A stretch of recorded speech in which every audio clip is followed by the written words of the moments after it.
The title is The Boy and the Grandmother Next Door. The boy and the grandmother next door live about a 15-minute walk apart. On rainy days, they both loved watching the rain for a long time from the comfort of the indoors, safe from getting wet. One day, as the two were watching the rain from their respective homes, the boy went over to her house, braving the downpour, to talk. During their conversation, the boy asked the grandmother, "Does heaven exist? What is it like?" The grandmother gazed at the rain for a moment.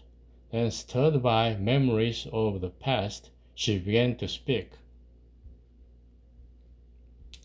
Near where she lived, there was a family consisting of a father who worked at a coal mine, his wife, and their daughter. After working in the mine for over 20 years, the father suffered from pneumoconiosis and passed away, leaving behind little in the way of assets. Her mother suffered from a heart condition, while the daughter, in her early 20s, was a devoted child who always helped her parents. To make ends meet, the daughter took a job at a nearby shop and worked diligently. After a handsome young man visited her shop once, he began stopping by frequently, and she developed an interest in him. He got a job in a neighboring village, and as the two grew closer, she became pregnant. The young man suggested getting married around the time the baby was due. After some time had passed, days filled with happiness, he failed to return home one night. Worried that he might have met with an accident, she visited his workplace and searched the neighborhood the next day, but found no trace of him. She was told that the young man had quit his job and left. Shortly after that, a few people came to her house. They said they had come to collect a debt from the young man. He was a man addicted to gambling. When Professor K, whom I know, was studying in the United States, there was another desk belonging to a male Jewish student positioned behind his own in their shared office. A female student frequently visited the young man, and I heard that the two were planning to get married. They were a couple pursuing master's degrees in the same department on campus. Those were happy times. However, sometime later, the two of them disappeared. They even gave up their master's studies. It seems they had parted ways. If Professor K felt a sense of emptiness, one can only imagine how the two of them must have felt.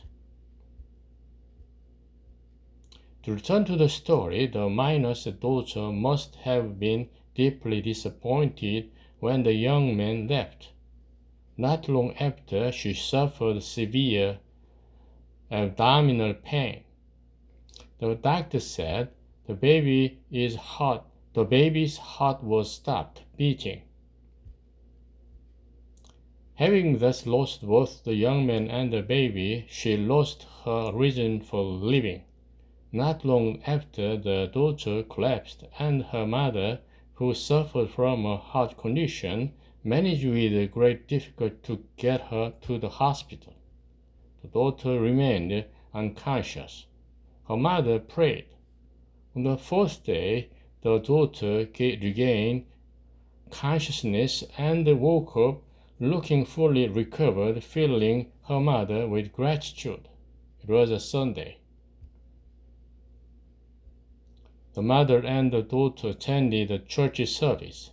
The pastor invited anyone who wished to share their story to come forward. The daughter stood up and told the congregation about what she had been through. Men and women in the congregation who had long since forgotten how to weep wiped away tears with their handkerchiefs. The miner's daughter was baptized.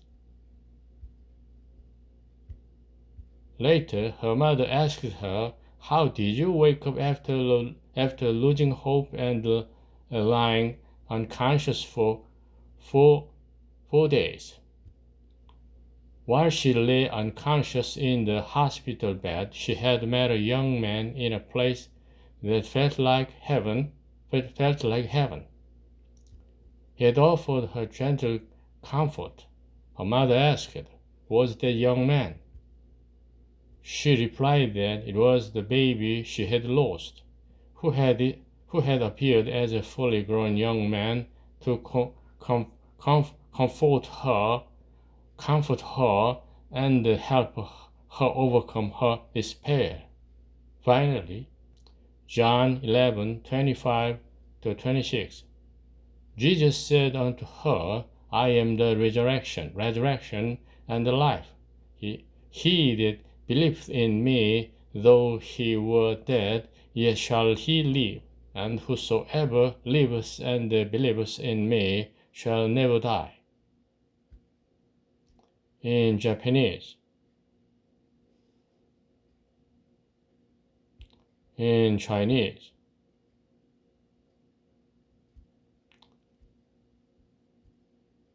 The end. I have adapted this in my own way, so it may differ slightly from the original YouTube video. Accounts of the afterlife and the near-death experiences are based on personal experiences.